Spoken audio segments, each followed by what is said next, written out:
Joan sat at the edge of her front porch, sewing a vest for her father. She listened to her mother tell her stories of Ruth, Esther, Martha, Mary. She swung her feet and daydreamed about being more like those women, having a purpose. But there was little room for those ambitions to grow, for Joan was feeling the immense pressure and darkness of a threat of an imminent British invasion, and no, I'm not talking about the Beatles. Joan was born in a time of war, but hey, aren't we all? She was born in what was called the 100 Years' War between the French and the British, and the British were totally winning. Now Joan, she wanted nothing more than to protect the Holy Kingdom of France. But who was she? A 13-year-old peasant girl? She wore a humble and modest dress that covered all the way down to her ankles. She had dark brown hair, always pulled back out of her face. And she couldn't read or write. But hey, that's okay, because no student loans, am I right? Until suddenly, Joan felt an intense warmth on her right side. She looked to her mother, but she didn't stir to the sudden change in the world. Harmonic voices called for her, and she followed them all the way into her father's garden until she was wrapped in nothing but this warmth. She closed her eyes, and when she opened them, a vision painted in light. Men, horses, swords, all going into battle. And Joan saw that she was leading it. And as they collided into a thunderous war, Joan saw that she was winning it! Now, I don't know about you, but when I was 13 years old, I was still playing with my webkins and not having FaceTime with God. Now, I could say Joan thought these visions were totally awesome. But no, she was terrified by them. After years to come, Joan didn't know if these visions were from demons or if they were from angels. But nonetheless, it was when those mouth-breathing Britons had finally conquered her village that she accepted that these visions were a call to arms. She came to her parents and said, "Mother, Father," but you know she's French, so she probably said something more like, "Mama, Papa, au revoir." Joan's parents and her entire village completely supported her mission. So much so they helped her cut her hair to look more like a boy. They gave her men's armor and a horse, and this village didn't have very much. But they did have faith. Faith that Joan could save the Holy Kingdom of France. But more so, faith that Joan was destined to bring change.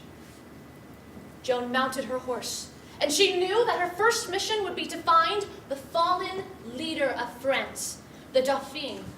Now, the Dauphin and his council had been in hiding for quite some time, but luckily, she had 2 escorts from her village who had the right connections, and they led her all the way to a very small village where there was a tavern and a very dark alley.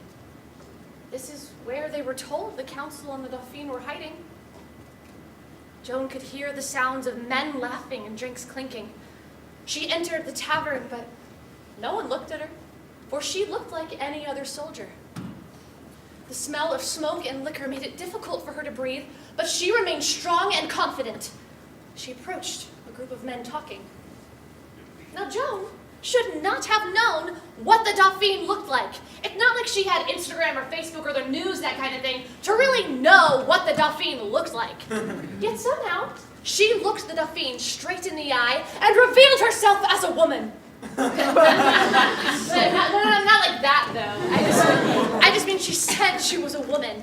And I could say that all the men in the tavern were totally cool with it, but no. They all reached for their weapons, ready to strike down Joan. "I have a message from God." The Dauphin gave her the down up, looked to his royal council, and they laughed.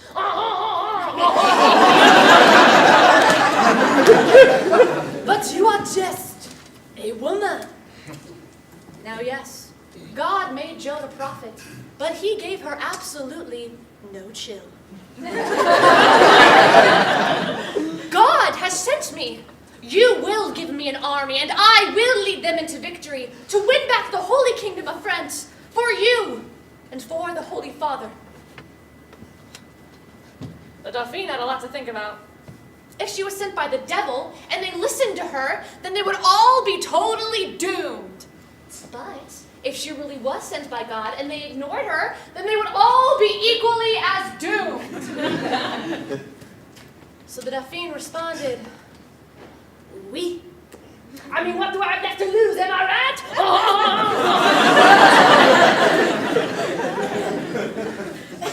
But aren't you afraid? I am not afraid. I was born to do this. Now cue badass montage theme song. Joan was given white armor, a white horse, and she led her white army into some of the greatest fights the French had ever seen. Battles that were taking months. Joan was ending in a matter of days. Now, was it the way she swung her sword? Did she have really wicked battle strategies? Was she truly a messenger of God? Or were the British like, "Oi, Charlie, is that a woman? Ah, an arrow!"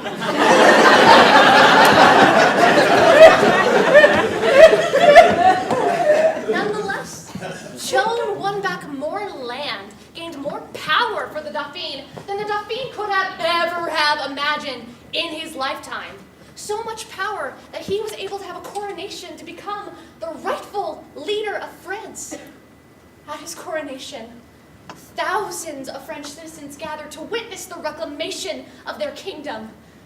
Banners waved, trumpets sang, lights shined down from the heaven as Joan stood at the king's right side, as he was crowned King Charles VII.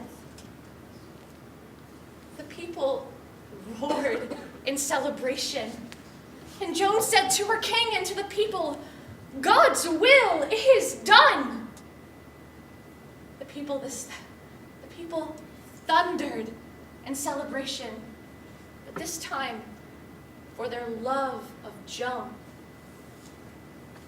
But the Dauphin saw this, and he was very worried that the people's love for Joan was greater than their love for him. "My king, let me go into battle one last time. Let me win back Paris. Let me finish this war." I could say that the king would make a decision in the best interest of France, also in the best interest of the soldier that won back everything that he has.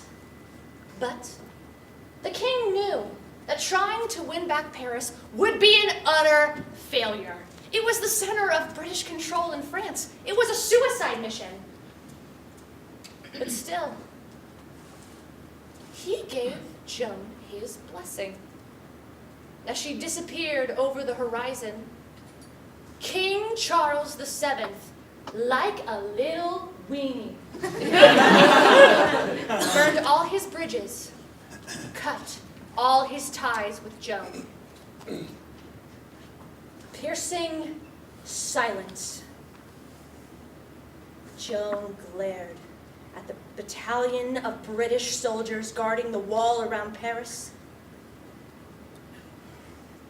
And with a mighty outcry, they charged towards the wall. Stones and arrows flew above Joan's head as she waved her flag with one hand and swung her sword with the other. This brutal fighting went on for hours until Joan finally reached the wall. She looked up to the British soldiers at the top of the gate.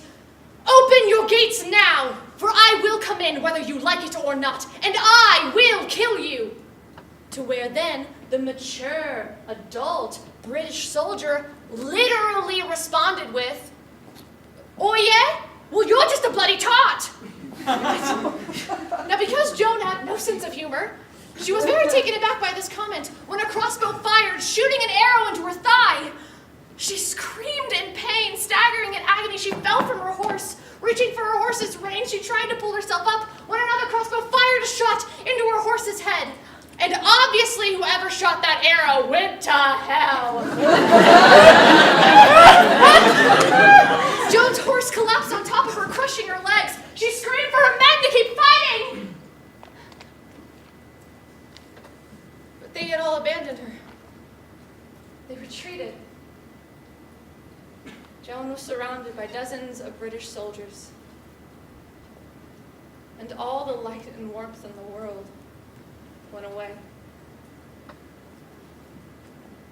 Joan was charged with heresy, witchcraft, dressing like a man. She was forced into women's clothing. She was forced to recant any connection she had to God. And she was forced into a dark, lonely cell where she was tortured for months.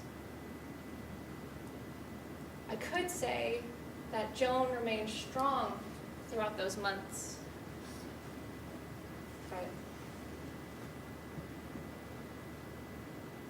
as a final act of rebellion, Joan rigged the women's clothes that she was given to once again appear as a boy. For the British, this was the last straw. They dragged her out in front of thousands of British citizens who despised her, cursed her name. They tied her to a stake. And this broken, forgotten 19-year-old girl feared so deeply that the flames that were ending her in this life would be there waiting for her in the next.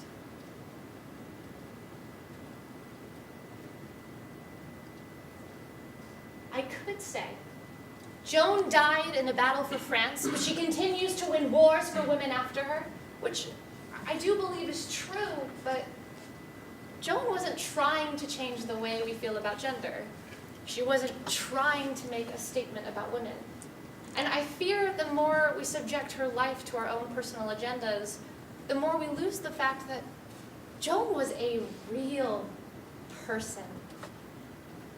So maybe rather what she taught us, or what she taught me, was that we can find our purpose when we become more than what's expected.